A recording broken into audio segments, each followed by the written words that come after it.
Hello বন্ধুরা, WBCS and PSC coaching চ্যানেলে তোমাদের সকলকে ওয়েলকাম জানাচ্ছি। আজকে আমি তোমাদের জন্য পিএসসি মিসলেনিয়াসের তোমাদের যে পরীক্ষাটা আসছে সেই পরীক্ষার প্রিভিয়াস ইয়ার পলিটির সেট 3টা নিয়ে এসেছি। আশা করছি এই কোশ্চেনগুলো তোমাদের পিএসসি মিসলেনিয়াস পরীক্ষাতে খুবই উপকারে আসবে এবং যারা পিএসসি মিসলেনিয়াস দিচ্ছ না তারাও কিন্তু কোশ্চেনগুলো দেখো, কারণ এই প্রশ্নগুলো কিন্তু খুবই গুরুত্বপূর্ণ। এগুলো কিন্তু সমস্ত রকম পরীক্ষাতেই তোমাদের উপকারে আসবে। আর আমার ভিডিওগুলো যদি ভালো লাগে তোমরা চ্যানেলটাকে লাইক করো, সাবস্ক্রাইব করো, শেয়ার করো, খারাপ লাগলে ডিসলাইক করে কমেন্টে জানিও। চলো বন্ধু, আজকে ক্লাসটা শুরু করা যাক। আজকের প্রথম প্রশ্ন, গণপরিষদের প্রথম অধিবেশন কবে বসে? মিসলেনিয়াস 1999। অপশানগুলো দেখে নেওয়া যাক। Option 1 9 December, option 2 9 December 1948, option 3 9 December 1946, option 4 9 December 1949। সঠিক উত্তর কী হবে?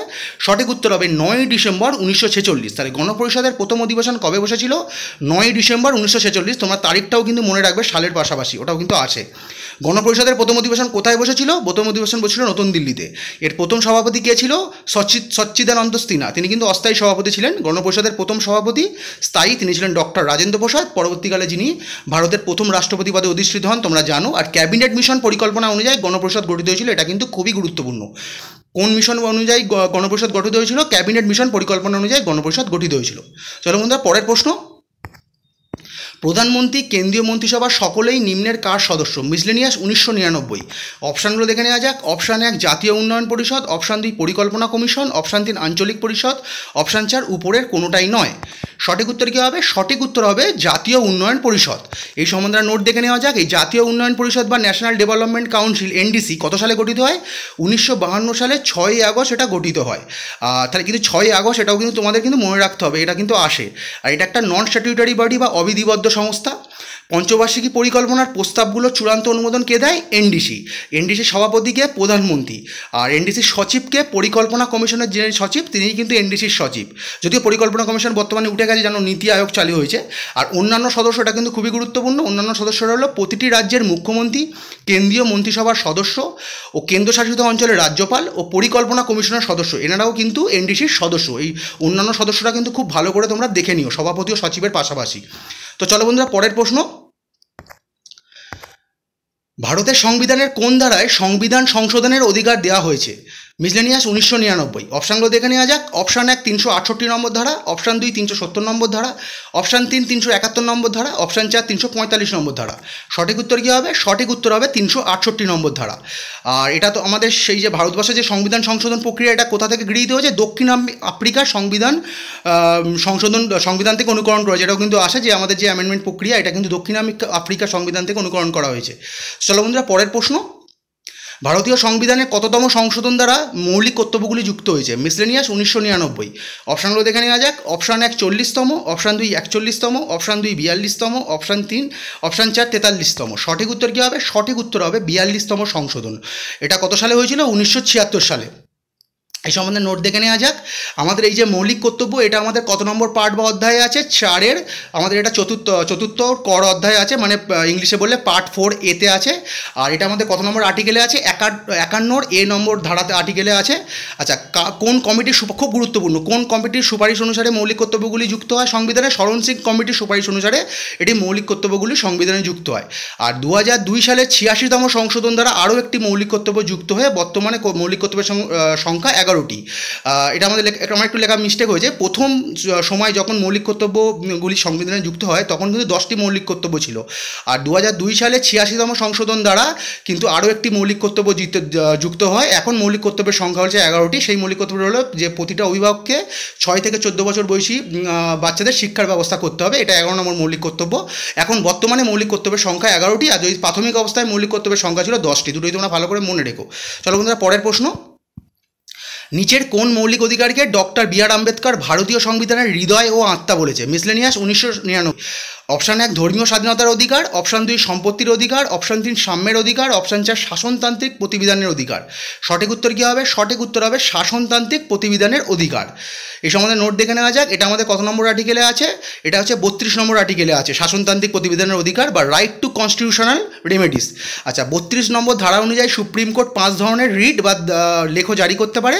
আর 226 নম্বর ধারা অনুযায়ী হাইকোর্ট রিট জারি করার ক্ষমতা রয়েছে। আর এই যে আমাদের 32 নম্বর এই যে আর্টিকেল আর্টিকেলটা, এটাকে কেন ডক্টর আম্বেদকর, বি আর আম্বেদকর ভারতীয় সংবিধানের হৃদয় আত্মা বলেছিল? কারণ এটা আমাদের যে মৌলিক কর্তব্যগুলো আছে সেই মৌলিক কর্তব্যগুলোকে সুরক্ষা প্রদান করে হচ্ছে এই 32 নম্বর ধারাটি। চলো বন্ধুরা পরের প্রশ্ন, নিচের কার লোকসভা ভেঙে দেওয়ার অধিকার আছে? মিসলেনিয়াস 1999। অপশানগুলো দেখে নেওয়া যাক। অপশান 1 প্রধানমন্ত্রী, অপশান 2 রাষ্ট্রপতি, অপশান 3 সুপ্রিম কোর্টের প্রধান বিচারপতি, অপশান 4 লোকসভার স্পিকার। সঠিক উত্তর কী হবে? সঠিক উত্তর হবে রাষ্ট্রপতি। তাহলে লোকসভা ভেঙে দেওয়ার অধিকার কার আছে? রাষ্ট্রপতি। এটা আমাদের কত নম্বর আর্টিকেলে জানতে পারা যায়? 85(2) নম্বর ধারা অনুসারে লোকসভার কার্যকাল শেষ হওয়ার আগেই কিন্তু রাষ্ট্রপতি লোকসভা ভেঙে দিতে পারেন। খুব গুরুত্বপূর্ণ প্রশ্ন। তো চলো বন্ধুরা পরের প্রশ্ন, রাষ্ট্র পরিচালনার নির্দেশমূলক নীতি সংবিধানের কততম অধ্যায় আছে? মিসলেনিয়াস 1999। অপশানগুলো দেখে নেওয়া যাক। অপশান 1 প্রথম অধ্যায়, অপশান 2 দ্বিতীয় অধ্যায়, অপশান 3 তৃতীয় অধ্যায়, অপশান 4 চতুর্থ অধ্যায়। সঠিক উত্তর হবে চতুর্থ অধ্যায়। তাহলে রাষ্ট্র পরিচালনার নির্দেশমূলক নীতিগুলি কোন অধ্যায়ে আছে? চতুর্থ অধ্যায়ে আছে। এই সম্বন্ধে কিছু নোট দেখে নেওয়া যাক। এই রাষ্ট্র পরিচালনার নির্দেশমূলক নীতি বা directive principles of state policy, এটা আমাদের কত থেকে কত নম্বর আর্টিকেলের মধ্যে আছে? 36 থেকে 51 নম্বর আর্টিকেলের মধ্যে আছে। কোন সংবিধান থেকে এটা গৃহীত হয়েছে? ডিপিএসপি। এটা গৃহীত হয়েছে আমাদের আয়ারল্যান্ডের সংবিধান থেকে গৃহীত হয়েছে। আর এই কল্যাণকামী রাষ্ট্র বা ওয়েলফেয়ার স্টেটের ধারণা আমরা কিন্তু এই রাষ্ট্র পরিচালনার নির্দেশমূলক নীতি থেকে পাই। খুব গুরুত্বপূর্ণ নোটগুলো তোমরা দেখে নিও। পরের প্রশ্ন, ভারতীয় সংবিধানের কোন ধারা অনুযায়ী একজন নাগরিক তার মৌলিক অধিকারগুলি বলবৎ করার জন্য সুপ্রিম কোর্টে যেতে পারেন? অপশানগুলো দেখে নেওয়া যাক। অপশান 1 31 নম্বর ধারা, অপশান 2 29 নম্বর ধারা, অপশান 3 32 নম্বর ধারা, অপশান 4 30 নম্বর ধারা। সঠিক উত্তর কী হবে? সঠিক উত্তর হবে 32 নম্বর ধারা। চলো বন্ধুরা পরের প্রশ্ন, নিচের কোন লেখতে ব্যক্তি স্বাধীনতার সাংবিধানিক গ্যারান্টি দেওয়া হয়েছে? মিসলেনিয়াস 1999। দেখেছো 32 নম্বর আর্টিকেল থেকে কতগুলো প্রশ্ন আসছে। চলো অপশানগুলো দেখে নেওয়া যাক। Option 1 habeas corpus, option 2 mandamus, option 3 certiorari, option 4 quo warranto. তাহলে সঠিক উত্তর কী হবে? Habeas corpus. আচ্ছা এই সম্বন্ধে নোট দেখে নেওয়া যাক। যে 32 নম্বর ধারাতে তোমাদের আগের নোটগুলো আমার দেওয়া হয়নি, আমি এখানে দেবো বলে ওখানে প্রথমে দিইনি। 32 নম্বর ধারাতে কী আছে আর্টিকেলে? শাসনতান্ত্রিক প্রতিবিধানের অধিকার বা কনস্টিটিউশনাল রেমেডিস। 32 নম্বর ধারা অনুযায়ী সুপ্রিম কোর্ট ও 226 নম্বর ধারা অনুযায়ী হাইকোর্ট কিন্তু 5 ধরনের লেখ জারি করতে পারে। 5 ধরনের লেখ কী কী? হেভিয়াস কর্পাস, বন্দি প্রত্যক্ষকরণ। এটার মূল উদ্দেশ্য কি? বেআইনিভাবে আটক ব্যক্তির মুক্তি নিশ্চিত করা, মানে কোনো ব্যক্তিকে বেআইনিভাবে আটক থেকে সুরক্ষা প্রদান করা। ম্যান্ডামাস বা পরমাদেশ, এটার উদ্দেশ্য কি? মৌলিক উদ্দেশ্য কি? এটা কোনো সরকারি কর্মকর্তা বা কর্তৃপক্ষকে একটি দায়িত্ব পালনের নির্দেশ দেওয়া যা তারা পালন করতে বাধ্য। আর এটা কিন্তু খুব গুরুত্বপূর্ণ। ম্যান্ডামাস কাদের বিরুদ্ধে জারি করা যায় না? রাষ্ট্রপতি, রাজ্যপাল ও হাইকোর্টের প্রধান বিচারপতির বিরুদ্ধে এই ম্যান্ডামাস কিন্তু জারি করা যায় না। প্রোহিবিশন বা প্রতিষেধক, এই লেখর দ্বারা উচ্চ আদালত নিম্ন আদালতকে নিজের সীমার মধ্যে কাজ করার নির্দেশ দেয়। আর সার্টিওরারি বা উৎপ্রেষণ, নিম্ন আদালত এখতিয়ার বহির্ভূত রায়ের বিপক্ষে এই লেখর সাহায্যে উক্ত মামলাকে উচ্চ আদালতে স্থানান্তরিত করা যায়। মানে তোমার কোনো মামলা যদি তুমি নিম্ন আদালতে তোমার মনোমতো রায় না আসে, তুমি উচ্চ আদালতে অ্যাপিল করতে পারো, তখন কিন্তু এই প্রোহিবিশন ক্রেডিটটা কিন্তু কাজে দেয়। আর কোয়ারেন্টো বা অধিকার পিচ্ছা, এটি পাবলিক অফিসে, এটা কি? এটি একটি পাবলিক অফিসে একজন ব্যক্তির কোনো একটি বিশেষ পদের বৈধতা, একটি বিশেষ পদের দাবির বৈধতা যাচাই করে এই লেখর সাহায্যে। তো নোটগুলো তোমরা দেখে নিও। চলো বন্ধুরা পরের প্রশ্ন, ভারতের সংবিধানের কোন ধারা অনুযায়ী জম্মু কাশ্মীরকে বিশেষ মর্যাদা দেওয়া হয়েছে? মিসলেনিয়াস 1999।